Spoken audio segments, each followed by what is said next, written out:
What is up, everyone? It's your boy Mosshead. I'm gonna try out a different type of video today. We're gonna do a VOD review of my BOA matchup on the ranked sim, and we'll see how this goes. If you like it and you want me to keep doing videos like this, then I have no problem doing it. If you're not enjoying this video and you're like, hey, just go back to doing the quiet sim matches, totally fine with that too. No problem. So without further ado, we'll get right into this match. I searched for the Mihawk here because on turn 3 we can do that juicy Mihawk into Zoro play.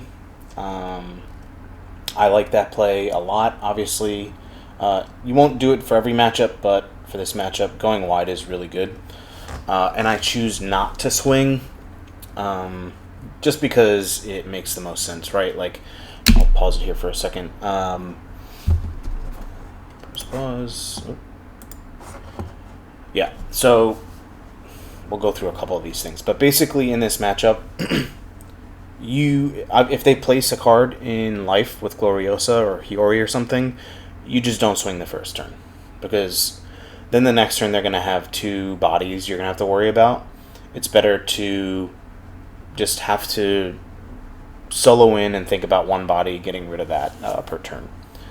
So that's why I really don't swing. Even if they don't play Gloriosa, I generally will not swing at life. I'll just wait until I have a couple more bodies on board that I could use to clear board with or whatnot.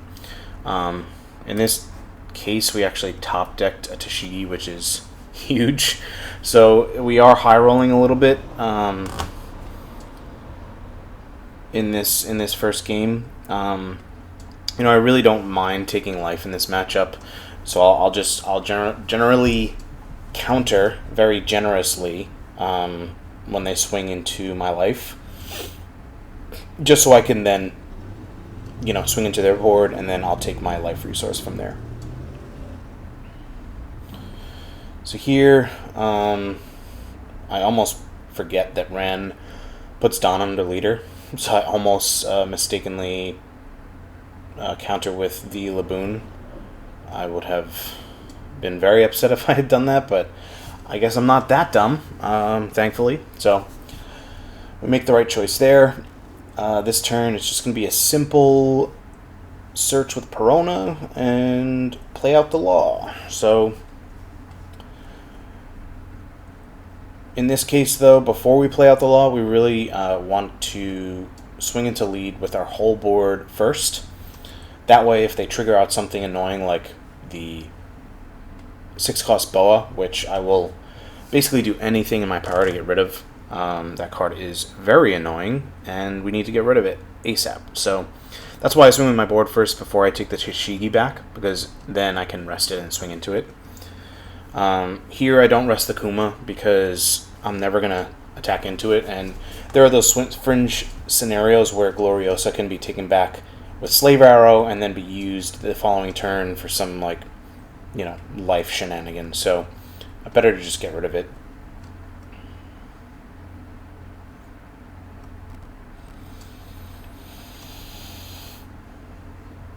He swings 6 into 4, which is fine. Honestly, I'm pretty happy that he did that. I saved counter in hand.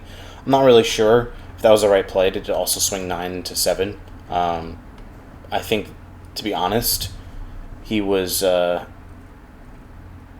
griefing himself a little bit there.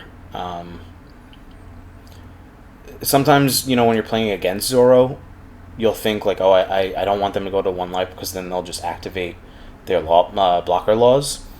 But honestly, I don't think that's the right play.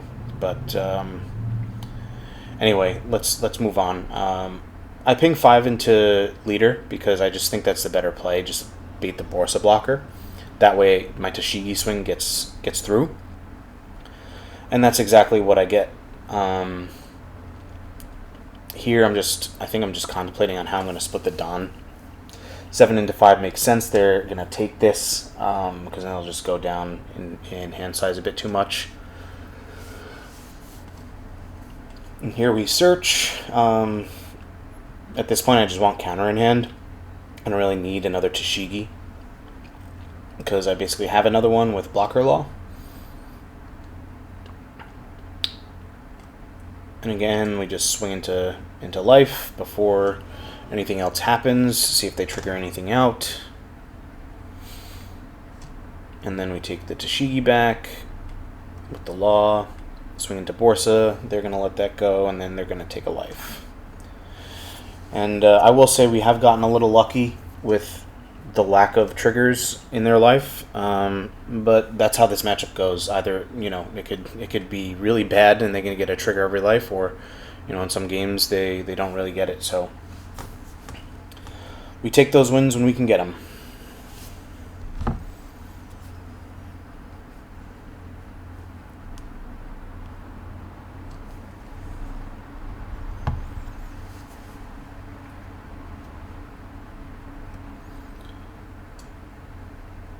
So here they swing into law. That's fine. Obviously, I can't save it.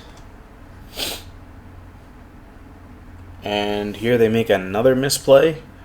They swing 7 into Tashigi, which, again, I don't agree with that. To be honest, I was contemplating whether or not I was going to upload this video, because our opponent does make a couple of misplays that we just can take advantage of, and ultimately, had they chosen the right path of divvying up their Don, they would have won. Maybe even already. You know, I'm not sure, but in any case, we're just gonna go for a DMG play. This play does look a little janky, but I'll explain my logic here.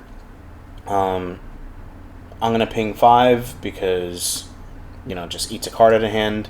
I could just attach all of my Don to Zoro at this point and swing at Boa, but the problem with doing that is that the number isn't really good.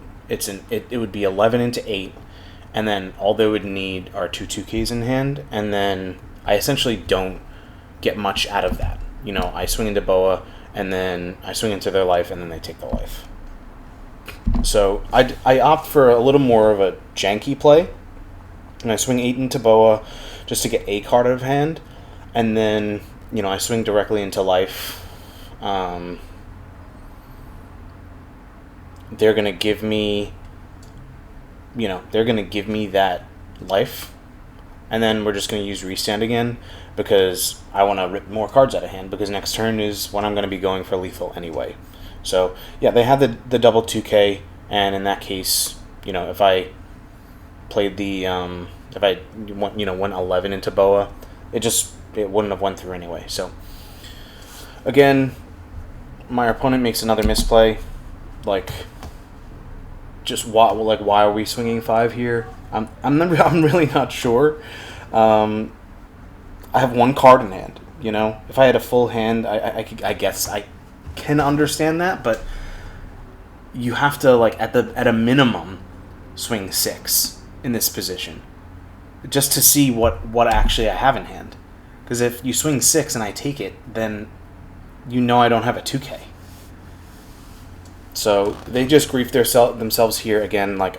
I should have lost this match, and I'm not really sure if I really should have uploaded this, but you know, people are learning, you know, how to play these matchups. Zoro isn't necessarily the most popular deck, but that's more of a, I guess, learning thing for some of these players, is, you know, knowing how to divvy up your Don for lethal. In this case, you know, they just couldn't figure it out, so it happens. I make another slight misplay right here. I really should have swung 10, because if they do have Slave Arrow, then they can take one of their 1Ks on the field back to hand and then essentially counter out of this. But I gamble, I guess. You know, I wasn't really thinking about the Slave Arrow. And then at this point, this is really just a, you know, quick win. Swing 13 with leader. And then we win. So that's the game. Let me know what you guys think. I'm not sure if this again was like a great video to upload. I did highlight a couple like learning points, you know, for myself, for my opponent who likely is not going to watch this, but maybe you guys will get something out of it. But yeah, let me know if this format is useful to you guys. You know, I'll definitely upload more of this stuff. But yeah, just let me know what you guys think. And thanks for watching.